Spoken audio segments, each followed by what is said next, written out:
The story of Dorothea Puente, the landlady of death. A quiet old lady with a habit of killing. Suspicious of the disappearance of one of the guests of Mrs. Dorothea Puente, 59, at her boarding house in Sacramento, Detective Cabrera dug in the old woman's garden, finding a buried human body. Thus begins the story of dead grandmother, born Dorothea Elen Grey, one of the most ferocious female serial killers in history. She poisoned the tenants of her boarding house and buried them in the garden. Newspapers dubbed her Death House Landlady. Dorothea Puente, arrested at the age of 59, after 7 of her bodies were found in the garden of her pension in Sacramento, was one of the most prolific female serial killers. She was credited with 9 to 15 murders, but it is suspected that there were many more. With her reassuring appearance, her white hair and floral dresses, she earned the trust of victims, then poisoned them. The story of Dorothea, born Elen Grey, begins in 1929 in San Bernardino, Golden State, California. Her mother is an alcoholic prostitute, her father a veteran of the First World War, suffering from tuberculosis. She didn't have a peaceful childhood. She was mistreated, beaten, left alone and without food. On several occasions her father threatened suicide in front of her eyes by pointing a gun to her head. She will die of tuberculosis from bad lungs. Dorothea will be orphaned very soon, ending up in a Sacramento orphanage, where she is sexually abused. There, probably also due to her abuses, her aptitude for lies and forgery manifests itself for the first time.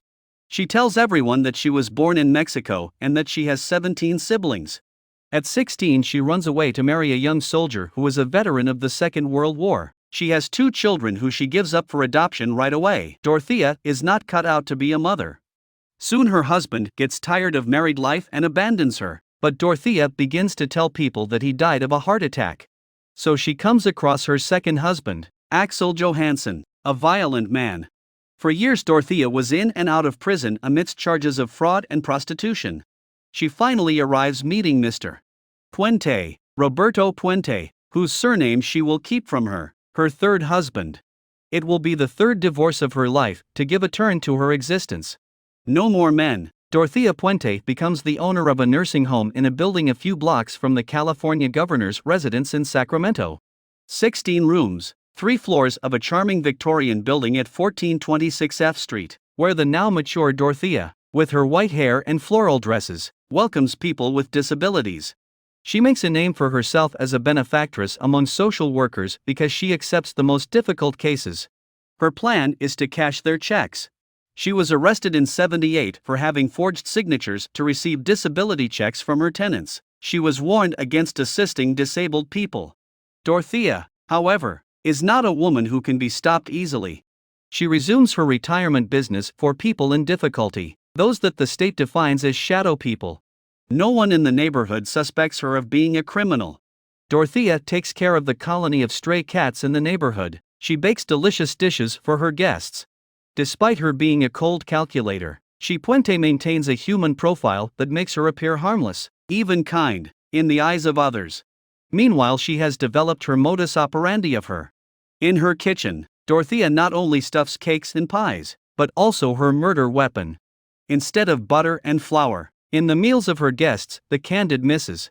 Puente uses codeine and paracetamol instead of the cream flurazepam and Delmane. This is how she starts poisoning her victims. The first to die is 61-year-old Ruth Monroe, a widow. Then it's the turn of Malcolm Mackenzie, 74 years old. He hires a handyman to help him with the housework, an outcast with alcoholism problems, who shortly after disappears into thin air. Not before, though. I've helped her bury her victims. The troubles for Mrs.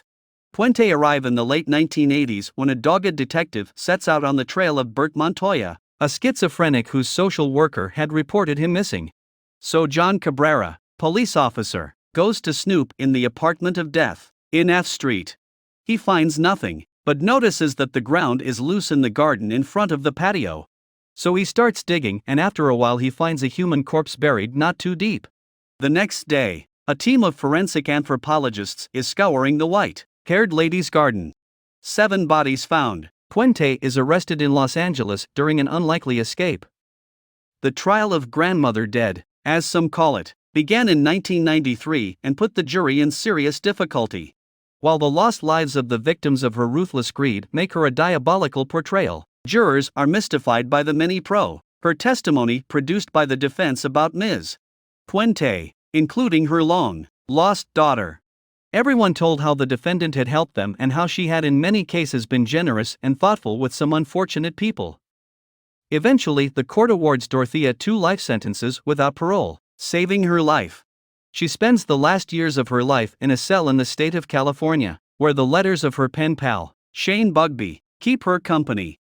In 2004, she becomes an author herself, when Bugbee publishes a book called Cooking with a Serial Killer, 50 Recipes for Delicacies from Grandma Puente.